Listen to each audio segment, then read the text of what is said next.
If you haven't heard about Anchor, it's the easiest way to make a podcast. Let me explain. It's free. I could probably end the list right there, but I'm going to continue. There's creation tools that allow you to record and edit your podcast right from your phone or computer. Anchor will distribute your podcast for you so it can be heard on Spotify, Apple Podcast, and many more. Speaking from personal experience, creating a podcast felt so overwhelming. I didn't know where to start, but using Anchor was a no-brainer. Their website and app is user-friendly. You're able to navigate through it easily. It's pretty cool, guys. You can make money from your podcast with no minimum listenership, and it's everything you need to make a podcast in one place. A one-stop shop.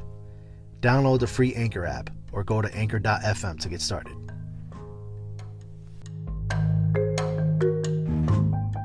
Hello, hi, hey, and welcome to News on Purpose. This is a moment in purpose with Ernest Howard. This is my brother. This is a comedian, and he's going to be joining us here pretty soon.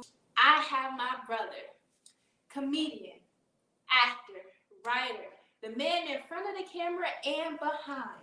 I have this crazy man that is also known as Sleepy D in the film Same Girl. It will be premiering soon. Make sure you check it out because he is retarded. I can't say that. He is real hilarious. Amazing work. Like, we met at the beginning of our career. I think it was both of our first feature films. First time. I played a real interesting role. I'll just say that. She did her thing. Yes. And from that, we made a pact. And we said no matter where we go and how far we go, and as we continue to escalate and build, we're going to make sure that we are all eating as a family. And so we made a pact to look out for one another, to uplift one another, and to continue to build together. So I have my brother here. He's working with some celebrities at this moment, and y'all going to hear who. First, the comedian. I don't know if you ever seen his barbershop videos with the Jerry curl, sliding on the floor with the ashy knees and everything. Yeah, that's him. My sister just lit up because she was like, oh my God. Yeah, that was me. That was this guy. So we're going to talk about a little bit of that. So you are killing this game. I'm trying. He is killing it. What would you say is your key to success? Oh, man. The keys to success for Eno Sense, man. Ernest Eno Sense Howard. The keys to my success, I guess, what pretty much sums it up. I don't want to give you no long drawn out answer, but to sum it all up is just the moment that I discovered me. Ooh. Discovering me. That's my key to success, because the moment you understand you and you understand how you work, you understand your triggers to make you go get it, your triggers to make you really be in that moment, then I think that was the number one key to success for me, is just discovering myself and believing that everything that I strive to be, I already am. And so I just lined it up, and there you go. You got a haircut? Hell no, you see I got this. I was like, don't do me like that, girl. Bro, you represent the alligators. They are not sponsoring this video. You know what? They're not sponsoring us. I ain't, it's barbershop. It's a pandemic. People out here. Who are the barber? I know. It be 2 months. I be trying to get it, but I can't get it. But honestly, tired. I put it down to got this shirt on, hat on, shirt and hat. Right. I know, right? I'm sorry. You representing. Okay. They can pay me though, and then I pay her. It's a 3-way pay. Is that like a 360 deal? Yeah. Okay. Bro, how long have you been acting? About 4 years now. I started out. As you know, well, a quick summary. I started out as a comedian. Yes. I started out just doing stand-up comedy, but I always knew that comedy was my transition, that I would use comedy to transition myself to film, because I watched all the other people do it. I watched Martin do it, and all the great comedians use that to catapult them to film. So I knew that I would always do it. I didn't want to do it so quickly, but the game in Minnesota is kind of like, it's kind of like saturated, and it's limited as far as like African Americans platforms and being able to express ourselves outside of just an African American, comedy club. I want to be universal. I don't want to just be my people's comic. I want to be at everybody's comic. So being that was shriveled up real quick and it wasn't so diverse, I just decided to make that jump sooner than normal. Yes. So what my brother is saying is sometimes your beginning does not necessarily mean you're in. But in order to get to the ending that you want, in order to get to that dream position, that dream role, you have to start somewhere. So for him, his start was comedy. But I mean, you're a darn good comic too. I mean, I do it still. I love comedy. Don't get me wrong. It's nothing like being on stage and having all y'all to just maneuver. You know what I mean? I feel like the puppet master. I make y'all do what I want to do. You know, just seeing teeth and being on that stage, it's a feeling that, man, I probably, if I had to equate it to something, it would be hitting the game-winning shot, you know what I mean, in the finals game or something. Or, you know, it's that exhilarating, that feeling, that rush. But, you know, sometimes you just have bigger passions, you know what I mean? And that don't mean that you go away from it. Like, even the big Dave Chappelle's, you know, they still come back and do comedy. Like, Kevin Hart, he's doing a special every week, it seems like. But they will always have that love for it. But if it's a greater love, then definitely use that to catapult yourself to where you need to be. Yes, and like Dave Chappelle, like Kevin Hart, they started where other people were giving them opportunities and jobs, but then they started to create their own platform, like News on Purpose. Plug. But yeah, so you have to create your own platform. You have to create those roles so that other people can, you know, become exposed to you. Yes. Because they don't know what they don't know, so they don't know to see you unless you're everywhere. Yes. You know, so you got to show up everywhere, your face, you know, even once people delete you and block you, you got to show up with their friends. You got to be, I call it the Lil Wayne of the industry. And it was one point where Lil Wayne was on everything. Yes. I mean, he was doing a feature, a bubblegum commercial, he was selling diapers, Lil Wayne grills, Lil Wayne bobby pins, he was doing everything. But that's the objective, to be seen, to get yourself out there. I don't care. I volunteered for so many roles. You know how many films that I got in just being an extra? 9 hours, like sitting on set, but just watching and observing and learning and watching how it goes and learning the do's and the don'ts of the business. So, man, you just go get it, man. Go get your stuff. Don't wait on nobody to get it to you. You better get it. That part. So you, like myself, believe that it is just as important to know what's going on behind the scenes so you know how you are expected to be portrayed on the scene. I've seen you with the headphones on. I've seen you like Allison, the boom mic. Like, you're doing it all. Man. Why is that important?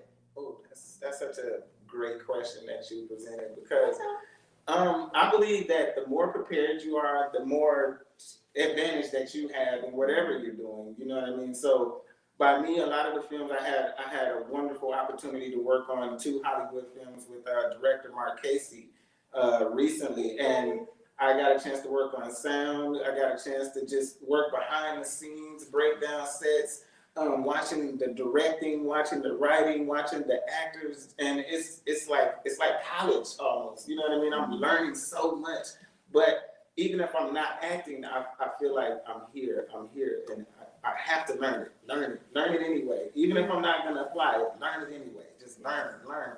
And so, being that I've learned a lot of do's and don'ts being in the background, because you learn proper acting etiquette on set and all those things that'll catapult you, that'll take you to the next level. Being if you didn't know those things, you probably have to stumble before you get there, and who wants to stumble? So definitely that's a major part. Like, do whatever it is. If you want to be an actor, get behind the camera if you can. If you can get behind the camera, you learn all the things that you need to know in front of the camera from behind the camera. So that part. So what are some do's that you have learned? Ooh, some do's. On set, as far as on set, oh man. On set, as far as on set. Man, on set, the do's is to be a listener more than a talker. Don't talk so much, because everybody in Hollywood thinks they know everything. I mean, it's typical, but to be a sponge of information is probably the best. You know what I mean? I love to be the role of, I'm the listener, because the listener puts me at an advantage, because now I have knowledge going into whatever situation I'm going into, because I listened and I paid attention. So maybe it's real important that you just be one of those persons. Yes, be a sponge. That's what I've learned to be on set. I've learned to be a sponge, to be flexible. I've had situations where I have been like toyed around by like the director, and I mean agents, your agent know, or the person that's sending you out, they know like who is like the jerk of the set, you know, and so they will look out for you. So I had a situation where, you know, someone didn't handle me in the best way, and my agent looked out for me, like, you know, and I felt so like supported. They got your back. Yeah, my back. She had my back. That made my and that's always good, and that's my next step, because having those heads ups really put you in better positions, because sometimes you don't know how to act when you're presented in a situation where you're uncomfortable, or it's like, what do? I don't want to squander my chances, but at the same time, I refuse to let somebody just ball me up. So the better and the more people you have in your corner to like mold you and guide you and give you those heads ups, so you like step over those miscues, is the better. Like you're in the win position for that. Yes. And you said that you have worked on some celebrity projects. Ah, yeah. So tell me, who are some of the big names that you've worked with? Oh, man. I've seen the pictures. I've seen the pictures with Debo. I've seen the pictures with Keisha Knight Pulliam. I've seen the picture with everyone's auntie. She got the mole right here. Light skin with the curly hair. Ella Joyce, man. Man, it's been Miguel. Juwanna Man. Miguel Nunez Jr. Yes. Oh man, it's like I said, sis, it's been such a ride. Like, man, where do I start? Like, ever since I put into the universe that this is what I wanted to do, I said I am an actor. I was pursuing trying to be an actor for so long. Like for 2 years, I was in that rut of trying to become an actor. But I realized that you can't become something if you don't feel it already, and so I had to reboot my program, and I felt it, and I said, I am an actor. And so I started approaching people and approaching situations as an actor instead of a up and coming, or with those titles that would prohibit me from being my excellent self. So the moment I said, you know what, I am an actor, and the universe just been shooting me blessings. Like you said, I worked with Debo from Friday. Man, he's so crazy, man. That's my big homie right there. Debo.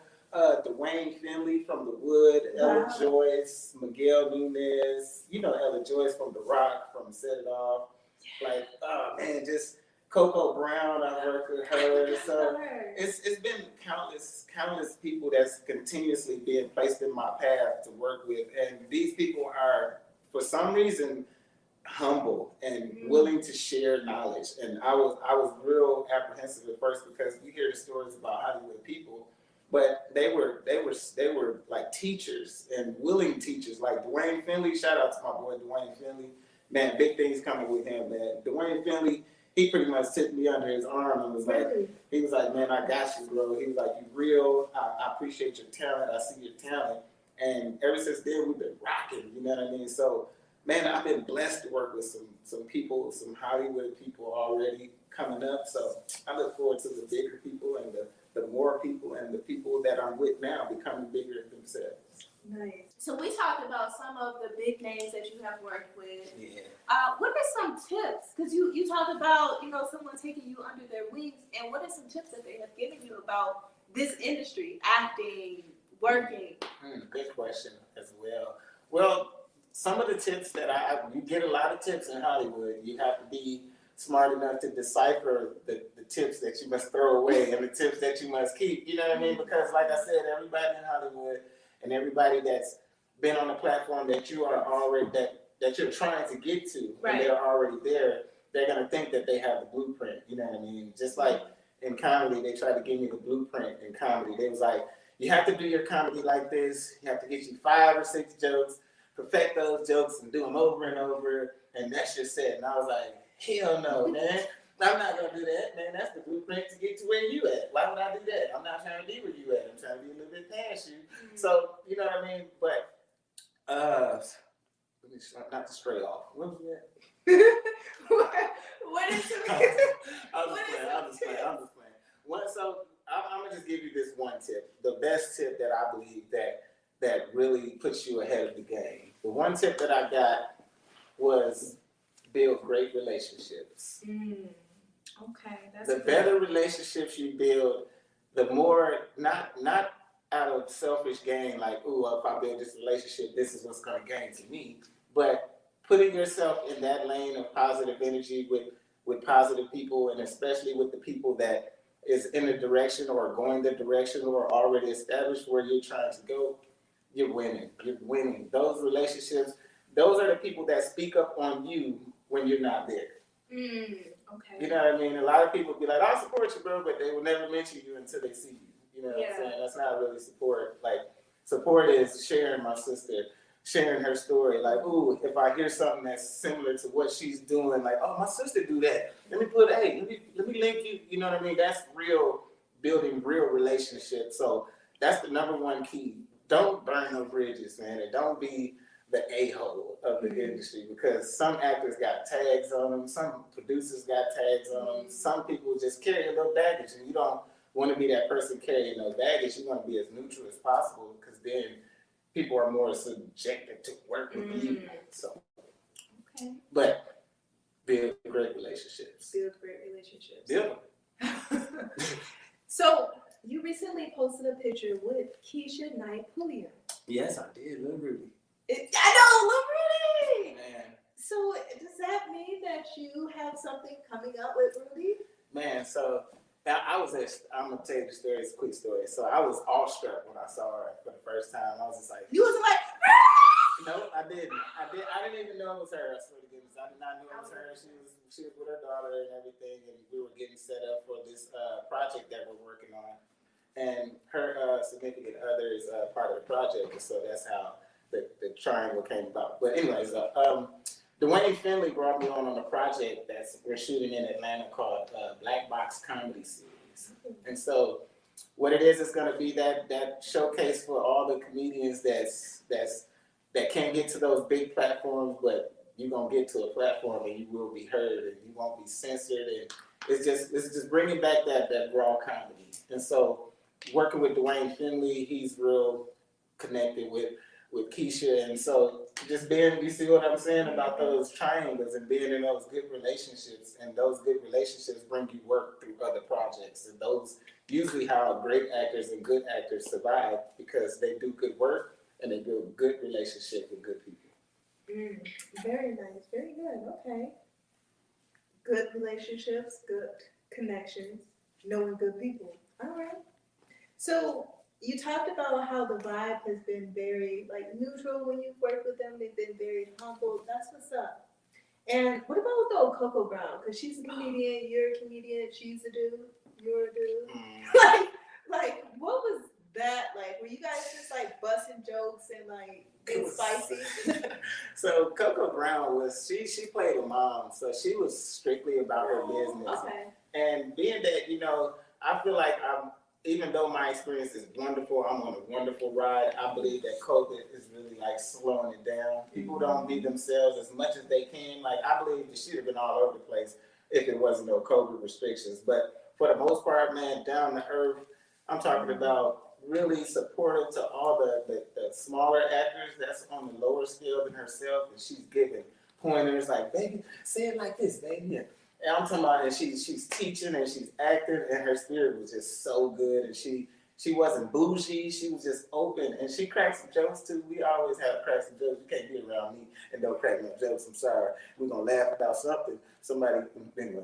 But yeah. So she was wonderful, and like I said, those experiences was kind of shocking, because I heard so many stories. I thought she was gonna be joning on me. Debo, he was a trip. He kept slapping me. I was like, Debo, you slapped me again, we're gonna fight. He's like, shut up, punk. Give me that chain. I was like, it ain't real. He's like, I know that. I was like, it's not real. He's like, so what? And I was like, all right, whatever. I got some crazy stories about him, but I can't tell you on camera, put him out there like that. That's my dude. Shout out to Debo, man, Toni Zeus.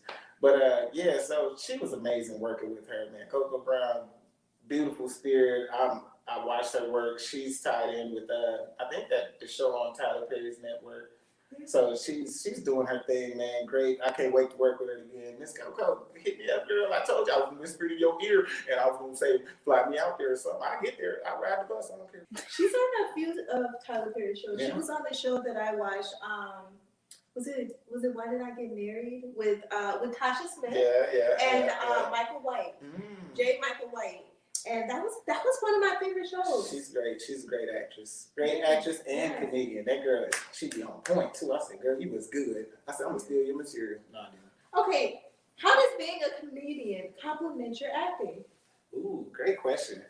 So I believe that being a comedian, it really sets you up for acting. You know what I mean? It breaks those nerves. If you have nerves after being a comedian, there's something wrong with you. You're in the wrong field because you can't have no nerves as a comedian. As a comedian, you got to get up there and know that it's a possibility that you might bomb. Like somebody might not laugh, or everybody might not laugh. So your nerves, the nerves part got to be gone out the window. You got to have a no heart syndrome. I call it the no heart syndrome. You got to be able to get up there and be like, "Y'all ain't gonna laugh? Get it there," and just walk off. You just got to be in the zone. Now I got no laughs before. One time I did. I ain't gonna lie to you. I came in, I was like, "Hey, what's up, y'all?" They was like. I said, "Woo, boy, y'all good crowds, man. Shout out to y'all, make some noise."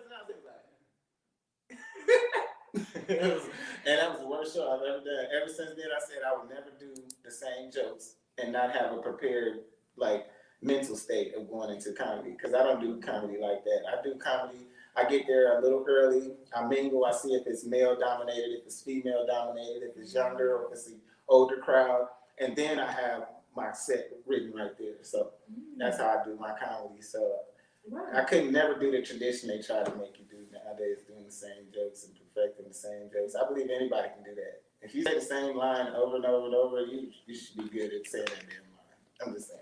But you gotta fill out your audience. You do. You do. Okay. But now, do you feel as though, because of the fact that you were a comedian first, that maybe that has caused you to be typecast into only funny roles? Oh, great, that girl, you got some cold-blooded questions. Hey, shout out to Jiccarra. High five. My hand was bigger. Let's see. So I think I have an advantage because, like I said, I'm the freelance actor. I go get all the work myself. Like my whole career, these past 4 years, all these Hollywood films, all of these 48-hour films, all these independent films, I went and got it myself. You know what I mean? Like, shout out to the universe that placed the people in my path that allows it to be. But I'm the one that's seeking out the roles. I'm the one that's putting the final say-so on it. I'm the one that's saying, "Ooh, I should go for this one." So I'm not being casted by somebody or being put in a position to be able to have to take a certain role. It's only the roles that I choose. So I think that I haven't experienced that yet. I haven't experienced like, "Oh, you funny, but we're gonna make you, you know what I mean, a funny guy." And I'll be like, "No, I don't want to be a funny guy. I want to cry." You know what I'm saying? So that's why Same Girl is so special to me, because it had different ranges. It had so many. I got a chance to show the comedic side, the more sensual side, the serious side. So I believe that I haven't experienced that yet, and I don't want to. But don't get me wrong, though. I think having been casted in your strong point, what you're strong at, you love those moments. Like that's where you get the chance to make your name at. You know what I mean? And if I have to make my name as the funny dude to get to where I need to be, so be it. You know what I'm saying? I would love to show y'all different that I can hit those other roles. You know what I'm saying? So I would love that challenge. So would you say that acting is a skill that you either have or you don't? No. I believe that everybody can learn to act. I believe some people will have certain dynamics of it. Some people will be more extreme at it. Some people will be more ranged at it. But I believe everybody can learn it. Like, I believe everybody can learn anything. The human mind and the human body, the human species is so amazing. Like, we can pick up on anything. And I don't care if your son is having trouble in math, turn all the math into a song, and I bet you know all his math. You see what I'm saying? Like, it's just, we're just adaptive people, and we can do it. So I believe that you don't have to have it. You have to work at it. If you don't have it, you have to work a little bit harder than the person that does have it.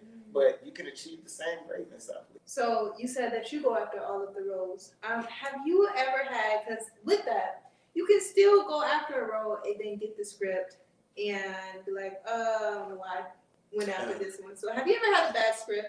Yes. Oh my goodness, I just had one recently. Oh man, I was trying to do the right thing and work with some independent guys that was trying to do some film, but I knew it was bad right off the bat. I should have known when it was like, call time is at 3. I was like, okay, can I get the call sheet?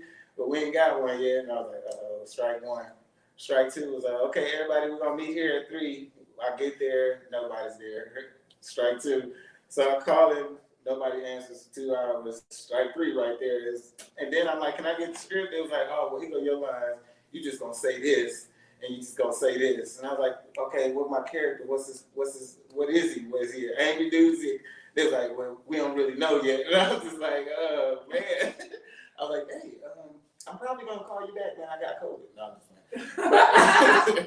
No, but I had to leave that project alone. Some projects you'll get the feeling, and you'll be like, oh my God, I can't do this. I can't do it.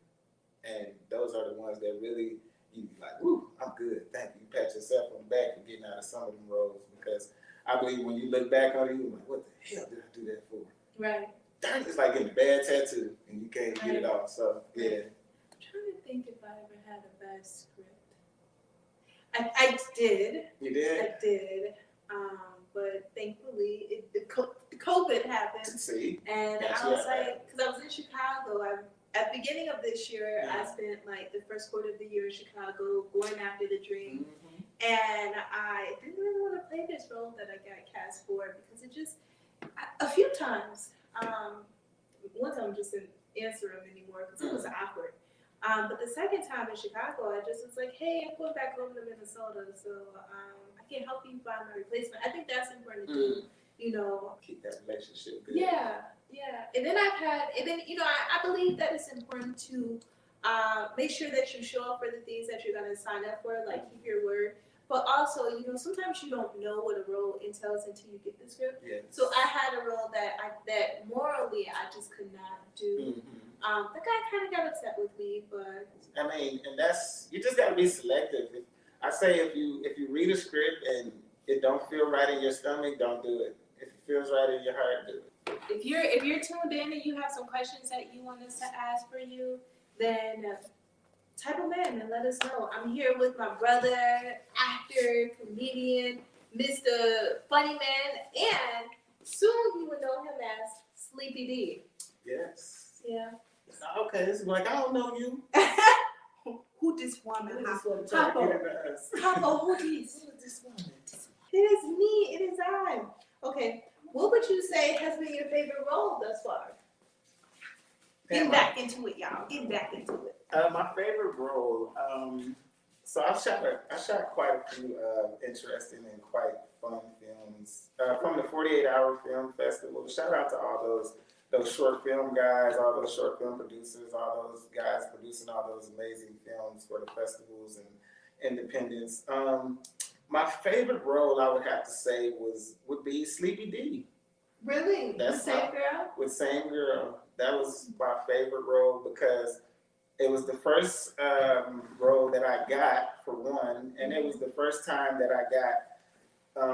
I was being directed, and I always tell my actors that I come in contact with this one thing. I should have put it as one of my best advice, but be directable. You know what I mean? I was so transparent and I was so open and ready that I was able to be directed. And the director pulled me to the side and was like, man, you just don't know. You don't have to be the best actor, but if you are directable, if you can bring to life the things that I say to you, then those are the things that a producer and a screenwriter and casting directors, they look for. You know what I mean? So you don't have to be the best, but be directable. So Same Girl, that was it, man. That was the role that catapulted me to, like, I got that hunger. I was like, is this what it's gonna be like? And ever since then, you know, I never looked back, but I was just so able to be me and just be funny. And then I just got to display myself. Like, you don't usually get it like that for your first film. You know what I mean? For sometimes, like, you gotta go through some shorts, but that was my actual first one. So Sleepy D, that was it. Yeah. I have to say, it's one of my favorite moments. We're in the same girl together. I played Toni, and Toni was a very different role for me, but I loved it because it challenged me. And I feel like as a talent, as an actress, it is very important to be versatile and to show that, you know, I can play the homegirl, I can play, you know, the love interest, I can play, you know, this, and I can play this role of, you know, someone that, how can I describe her? Someone, Toni was a lover and a fighter. From both sides. That's how you describe Toni? I love Toni. Toni. She was aggressive. I mean, how would you describe her? Toni was fun. She was fun. She was that the big sister kid. I was the homegirl. She was that cool older homegirl. There you go. The older home. So that's why I was saying you was like that homegirl that played all the sports. Yeah. Got your friends back, but ready to fight anybody? Yeah, and I have my girlfriend. She had her girlies back all the time, so I can do that. But you nailed that though. You did your thing, and that's one of the things that makes me continue to like marvel at the things that you do here, because you got so many talents. You like so talented. Like I'm in all just. You're gonna see me interviewing her in a minute, but anyway. But, I'm just saying, like, to be able to do that, to be able to take yourself away from the normal and go outside of the normal and be comfortable there, that shows so much towards your craft. So kudos to you, sis. That was a good one. Thank you. So who are your industry idols? So I kind of separate myself from the idol thing. You know what I mean? I kind of, the one thing, I guess I'm kind of a weirdo, man. I believe in everybody is everybody. Like, I don't care too much about people's personal life if I like your music. If I like your music, I don't want to know what your kids look like. Or, you know what I mean? I'm not saying that it's not something good to know, but that don't define me if I like you or not. So, as far as people that I'm watching out for, that people that I looked upon their careers and took things from and equated to my career, right now, you know, Kevin Hart is my number one guy. Like, I respect his hustle so much, you know what I mean? His hustle and his ability to when he say it, that's what he do, you know what I mean? Like, Kevin Hart, he go do it. He said, hey, yo, I'm gonna do this. And they be like, yeah, and he go do it. Yes. You know what I mean? And that right there, like, caught my attention because people was hating on him. They was, oh, he ain't funny. But I ain't never seen nobody not funny make a whole lot of money. You know what I'm saying? Like, it just don't make sense to me. Like, it's probably not funny to you. You know what I mean? And you can outgrow somebody, that's fine. But don't hate on the person once you outgrow them. So he's the person that I've just been like, man, that guy right there, from his comedy specials to movies, his career is the image that I want to see my career in. From comedy specials to acting to commercials to just everywhere, hosting. He's just everywhere. He's like the industry hooker.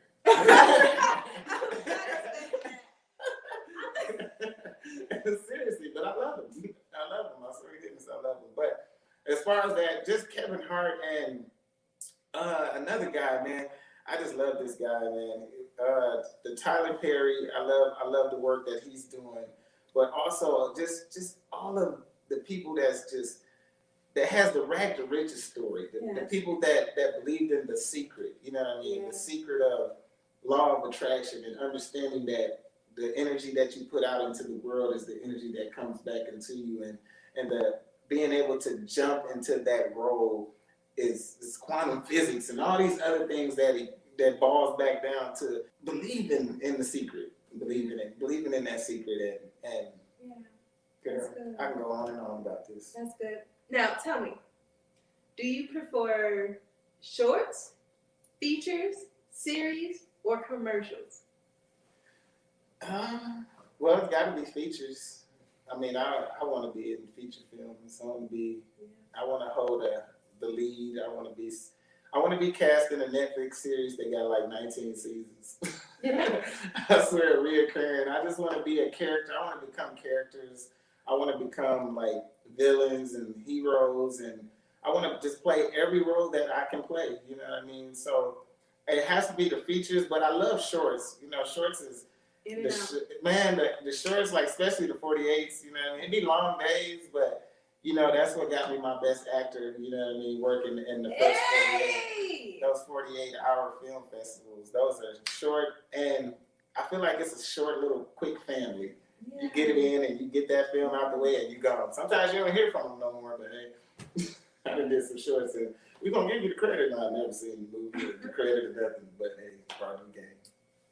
I have a secret. So I just got into Black Lightning. I've been watching that show. Black Lightning. I ain't even started yet. Oh man, me too. I watched one episode, I think. I watched half of them with my mom. You can't be talking behind the camera. She was like, me too. You know what I'm saying? Shoot, hello. She's getting into it. That's okay. Yo, this is live, so it's okay. So, Black Lightning, and I'm sad to learn that they are stopping at the 4th season. Already? And that China has decided. I'm not sad by that because she found her purpose, and she's walking in that. But China plays Jennifer, the youngest of the family. And she decided to stop playing that role so that she can do God's work. And she wants to do roles that are uplifting God. And I respect that. But with Black Lightning, there was like this role of like an independent news anchor. And I was like, that's me. And then she died. She got killed in it. And I was like, her position is available. So that's me. You know, so I was excited. Put it out there. I was excited. So we're talking to Ernest, actor, comedian, Mr. Funny Man, and soon to be known as Sleepy D, once Same Girl is released, which is coming very soon. Oh man, excited! We get that sneak feature. Yes. That sneak watch. This weekend. I'm looking forward to that. COVID ruined so much because we had it set up. Red carpet was gonna be and sexy. Was gonna be walking down the carpet and walking. I'm gonna find on COVID when I see him. I'm gonna punch COVID in the lips. Speaking of COVID, how has COVID affected your work? Woo! COVID got me out here, anyway. COVID, I swear to goodness, it feel like it. Nah, I'm just playing. But, so, as strange as this sounds, people be like, man, this has been a hard year due to COVID, but this has been my best year. I know that sounds crazy, but this has been one of my best years of my life because my dream is coming to fruition. You know what I mean? Like I'm watching everything come to place. And that's what I told myself. I said, I'm still aware of the things that's going on in the world. I'm still aware that COVID exists. Yeah. But I don't put that into my universe. I don't put that into my thought process. I don't play the what if factor. If I'm going to play a what if factor about my life, it's going to be what if I'm hit the lottery. You know what I'm saying? It's never going to be what if anything that poses me in a light that's going to digress me. You know what I mean? So it really hasn't done too much. I mean, it canceled out a lot of opportunities for me, though. I had a lot of films that I was supposed to be a part of that got canceled. And so I guess it affects it in a way, but it hasn't affected it to the point to where it's causing me to be like, man, I'm going to have to start selling fingernail sandwiches and stuff like that. I'm still good. You know, even as an actress, even as a personality, I still read, I still watch and study. Mm-hmm. Is there any books that you have read that has given you inspiration? Ooh, man, I've been reading some books, boy. So I guess I just finished Rich Dad, Poor Dad. Oh, yes. That was my book. By Robert Kiyosaki? Yes. And that was the last book that I read because I'm a content person. I just get it better, like my motivation from the visual. You know what I mean? My books tend to I got some titles, but I can't share them titles with y'all. You know what I'm saying? I just don't want to put y'all in my business. No, I shall not do that. That's how I started reading. I mean, I got the So are there any roles that you have played that you would not like to show your mother or your grandmother? No, I haven't. I haven't got to any of those opportunities yet. No, I'm just playing. No, but I don't think that I would, though. You know what I mean? Like I said, there's certain things. I have little boys and little girls, so I can't really, put myself out there to the point to where it would be, they would have to explain around it. You know what I mean? It's not fair to them. I'm a real private person. You can't go on social media and find my family, my kids and things, because I believe that that's mine. You know what I mean? That's mine to the world. I hear a lot of people be like, oh, oh, it's because you're out here messing around. I'm like, nah, I don't have nothing to do with that. I know the things that goes on social media, and I know the things that goes on in the world with perception and the manipulating subconscious like messages that's being sent and played. And so I protect my children from that, and I just don't want to display the world, my business. I don't feel like when I wake up I have to be like, oh, today my kids, you know what I mean? It's just, that's mine. I feel like you have to be able to separate the two. And so being able to disconnect from social media and go to my family, that's the dopest experience ever. So, and it makes your relationships work, man. So stay away from social media with posting your too much of yourself, because when you give too much of yourself, you can't complain about when everybody compliments or condemn you for yourself. So that's true. I don't know who he be pointing at when he do that be to the people. Oh, y'all. Hey, you see how I do it too, like Michael Jackson. Do you remember the time? No, it's not. Bro, let me ask you this, because you are a very positive person. He has these inspirational videos. They're only like 2 minutes or less. Watch him, because he gives, like, he be in the car driving and he always just be spitting like some real knowledge. You don't expect that from a funny guy, but he's more than just like jokes. He like really is very intelligent. Not to say that it's expected that you wouldn't be, but he's very motivational. So, and I know that I'm very optimistic as well. But if I'm honest, sometimes when I go after that opportunity or that role that I know it's supposed to be mine, this is mine, and then I get a no or a rejection, like it hits. So how do you stay positive when you receive no's for that role that could have changed your life? Man, that one was a real hard one for me to deal with, because my first no, I just knew I was going to be on Netflix. I'm talking about, I told all the peoples, I was like, man, I'm on Netflix, baby. They sent me an email. They was like, man, we're going to fly you out. We're going to pay for it. I was like, yes. And I was like, yeah, I got it. And so then they sent me an email. It was like, we filled the role, but we'll keep you in mind and not Rolodex. And I was like, at first I was going to get in my feelings. And I was like, I had the lip thing, the little quiver lip. But I thought about it. I said, you know what? When you don't get the role that you think that you wanted, that you thought that was going to change your life, that wasn't the role that was going to change your life. That wasn't the role that was going to get you to the next role that was going to change your life. So I don't play that game no more. I just be like, oh, didn't get that one. Hello. Off to the next one. You know what I mean? You have to be neutral on your feelings, because your feelings will get hurt. If you play the feeling game and you're not in control of your feelings, which you should be at 100% of the time, always in control of your feelings, because those are the best decisions made when you are in control. That's good. So speaking of those roles, the ideal one that you knew was yours, what would you say is your ideal role? Man, this gonna sound kind of crazy, but I want to play like on the Game of Thrones. I want to play like a barbarian. Like I want to play like in one of those movies, those movies with the swords and the castles. Okay. I want to play in one of those old Middle Earth movies. I want to be one of those characters like Jon Snow on what's anyway. But I want to be one of those characters. I want to be a person that people be like, oh, that's the one character. I want to be one of those though, with the sword on the fight. What about Black Knight? Where's Lawrence? No, that one was kind of funny, directed towards like, I don't want to be funny. Black film? Yeah. You want to play a white film? No, it was funny. I want to play. I don't want to be laughing. I want to whoop some butts. Okay. I want to kick butts. So I don't want to take minus the comedic part, but I want to be just a regular warrior, and I want to whoop people. Yeah, I want to do that. I look scary with the hat. Yeah, whatever. I'm touching my eyes. Oh, girl, I'm scared. I'm scared of him. Look at him. Okay, so we got it. He got one thing in his arm. Look, his forehead wrinkled up. Anyway, okay. You know, I have learned that sometimes, just like we talked about Tyler Perry, we talked about Kevin Hart being some, people that went from rags to riches.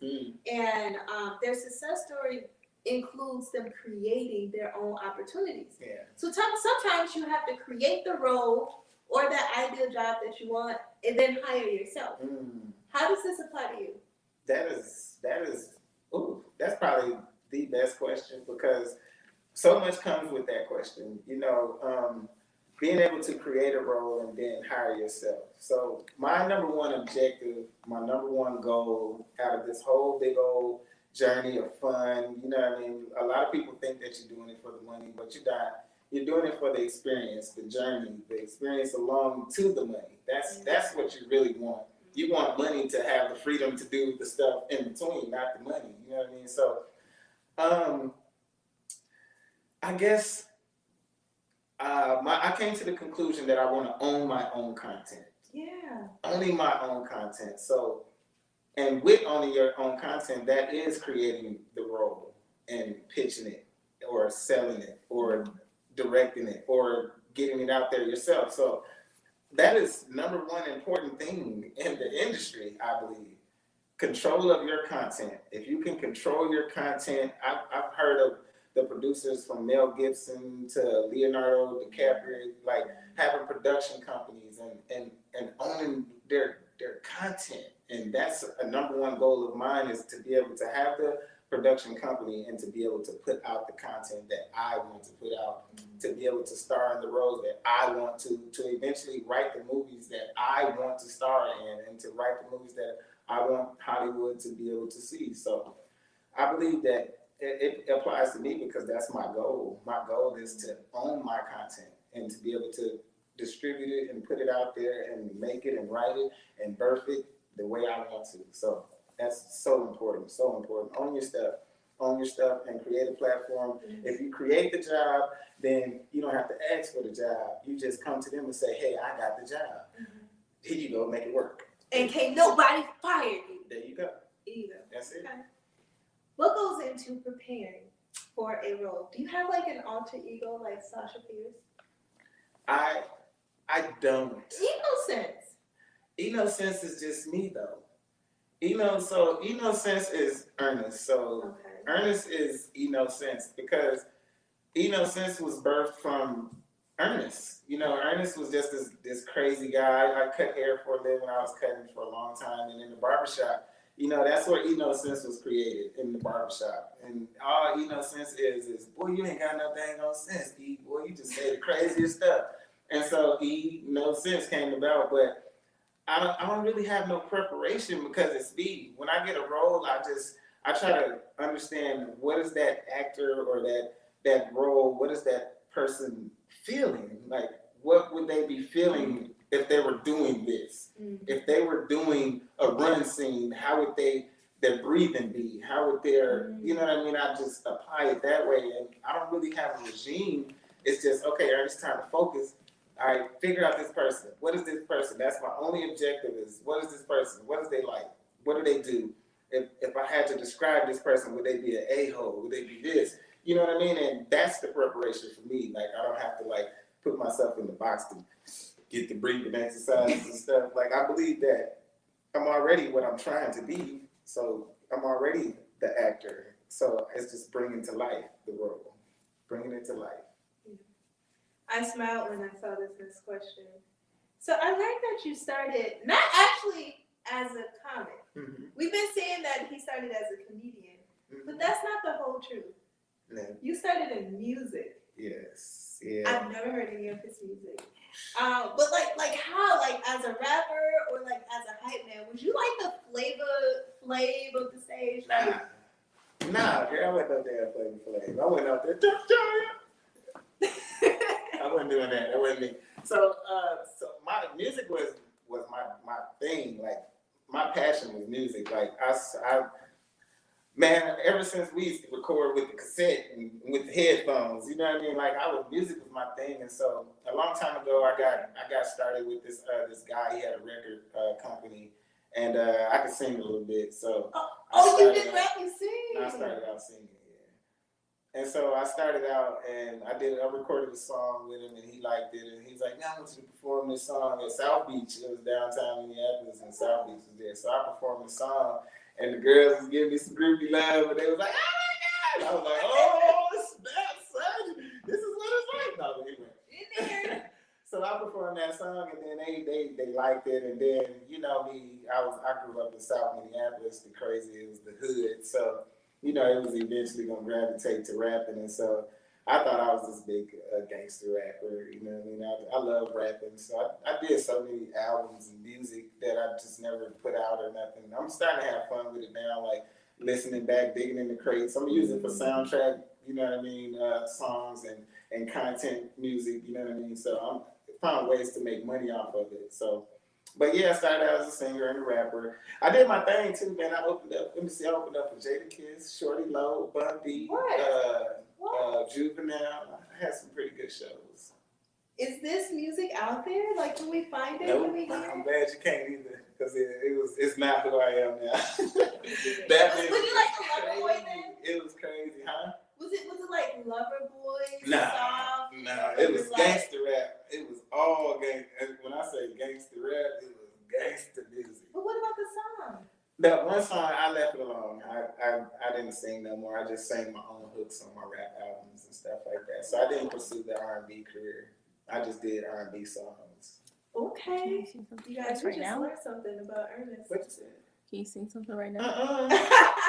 Me. No, I'm playing. It's Cosby again. Okay, Ernest. So we just dug up that part about him, that he did music. But here's something also that you should know. Not only is he just an actor, but he is an award-winning actor. I mean, best actor in the 48-hour Global Film Festival. Appreciate that. Funniest person with a day job from House of Comedy. Tell me something. I mean, I've been doing my thing. Like, I love competition. So, you know, like my first time doing comedy was actually I went up against Ashley Henderson. It was the first time I met her. We dueled at the 4th Street Saloon. It was me and her. We won the competition, and then we had to go up against each other. I beat her too. She just had more people there. I swear I beat her. I beat you, girl. I beat you. But anyway, I mean, I just like to win. I went to Iowa, won a couple comedy competitions. I just like the challenge, you know what I mean? And I believe in myself. I believe that I'm somebody and that nobody's seen, you know what I mean? Don't nobody know me. You don't know Ernest, but you'll have a good time with me, though. You'll have fun, and you'll enjoy me on film. So therefore, I just like the challenge. If you give me a challenge and I know that it's something up for grabs, 9 times out of 10, I'm going to try my best to win it. You know what I mean? So. But best actor, like, what did that feel like to win best actor? I was geeked, you know what I mean? Because to be acknowledged in your craft is like one of the most, that's one of the most humbling things, to be acknowledged in your craft. Like, they saw your work and they respected it and they understood and they rewarded it. So that was one of my biggest moments, if not the biggest moment, because that's my first award I've ever won in film. So it means so much to me. So shout out to the Broski brothers, Spencer, and all y'all, man. I love y'all to death. All my 48-hour film festival people. I love you guys. Let's work. Let's continue to work. So we're going to be wrapping up soon, but I just have a few more questions to ask of you. Shoot. So now, as we begin to wrap up, and I just have a few more questions to ask of you, I want to know, with all of the experience under your belt, what advice would you give to an inspiring actor? And I'm going to take a drink. So the advice that I would give to an inspiring actor or actress, the best, you know, you gotta acknowledge the queens, man. I don't know why people do that. It's not just about us. But I guess the best advice to give is don't be scared and see the ending before the beginning, if that makes sense. Okay. And so to elaborate on it a little bit, see the ending before the beginning. So I just use this analogy in my life. Just say if you want to build a house. Mm-hmm. In order to build a house, I don't care if you got all the bricks and all or whatever, you had to see what the house would look like completed first. Mm-hmm. Completed. And so if you can't see the house completed, then you can't build the house. Mm-hmm. And so that's how I tell you to approach your craft. See yourself already the accomplished actor or actress. See yourself as that role. Approach every role as if you are. Because the moment you start to trick your mind and your mind starts to say, you know what, you are right. Because if you tell the universe, hey, universe, I'm a cold-blooded actor, the universe is going to say, yes, you are. if you say, universe, I'm a struggling actor, the universe is going to say, yes, you are. And it's going to give you more evidence that you are a struggling actor. So feel it first, see it through first, and work your way backwards. I say that. Become an actor, and then learn how to act after you become an actor, if that makes sense. So that's the advice that you would give. Has there been any advice that has been given to you that you believe have shaped your experience? I guess the best advice that I got, I guess it happened during my spiritual growth, my spiritual journey. It was from a lady, actually, Abraham Hicks. Quote, she's a beautiful energy into this world, and she's the one who gave me the idea that I could be a deliberate creator of my own life. And so I learned it. I had an idea about it by Oprah. You know, Oprah, she was big, The Secret pusher. And so once I started learning the laws of attraction and the laws of intent and things like that, I said I don't want to be a creator by default anymore. And I don't want to be a creator based on the things that show to me in my reality. I want to be the person that dictates it. And so she gave me that. She gave me that in a time where I was searching. I was lost, because every man wants to be successful. Every man wants to do and provide and be all those things. But where do we get it from? Where do we get that hand reach out, that pull up from? It don't have to matter where the source is from. It's good energy is good energy. I don't care who you get it from. It's still gonna be good energy if it's good energy. So when she gave me that, she said, you can be a deliberate creator of your own life. And I really meditated on that, and I drove around for hours, and I was like, deliberate creator. And the way she broke it down from the 17 seconds, if you have a thought and you think about something beautiful in your life, it's somewhere that you want to be, or something that you want to be, and the more you entertain that idea, the more momentum you get on that in your life, and it just pushes its way to you. And so I guess the deliberate creation thing stuck with me, and that's what I try to give everybody. Be a deliberate creator. Don't entertain the ideas and the thoughts and things that you don't want in your life. If you don't want to listen to 89.9, don't turn to 89.9. Don't think you're going to turn to 89.9 and listen to what's on 95.3. It don't work like that. You're going to get exactly what's on that station. So I stopped entertaining the stations, and I started deliberately turning my dial to the things that I want in my life. And the rest is magic. And y'all get to witness the journey, and I love it that y'all get to see it, and I love it that you get to experience it and rock with me. So that just leads us right into our last and final question. What is next for Ernest Howard, aka Eno Sense? Did I just say something? Somebody just asked that question. Oh, somebody, look, we are connected. That's so our producer just our producer just said we had a question from our listening audience or watching audience that said, what is next? So what's next? Oh my God, man. I got so much in the pot. I wish that this COVID stuff would go away, man, because let's see. So I got 1, 2, 3. I got 5 Hollywood feature films that's coming, that's slated to drop this up and coming year. I got some comedy specials. I got some, everything. I got some commercials. I got some TV shows. I'm pitching my own show. So I got quite a few things, but mainly you guys are gonna see me on screen, like on the Hollywood screen, and a lot of films from features to hopefully to land that one lead role. And that's my goal, is to land a lead, a real strong lead though in the big film. So I'm waiting my turn, but at the same time, I'm making my way to that. I ain't waiting on it to come to me, because I'm driving this car and I'm pull up on that lead like, hello, hey lead, get in the back. Pull up. For real. I know, right? So, I mean, that's what's coming next, man. Just get ready to see me on everything, every film. Like I said, I appreciate everybody, man. If you want to keep up, just follow me on Instagram at Eno Sense, E.NoSense, E.NoSense. And Ernest Howard on Facebook, and I am Eno Sense on YouTube.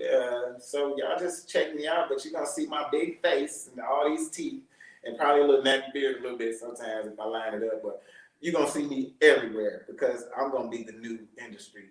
Okay. For real. So we want to thank everyone that have tuned in, that have stick and stayed and played with us tonight. Have a great day.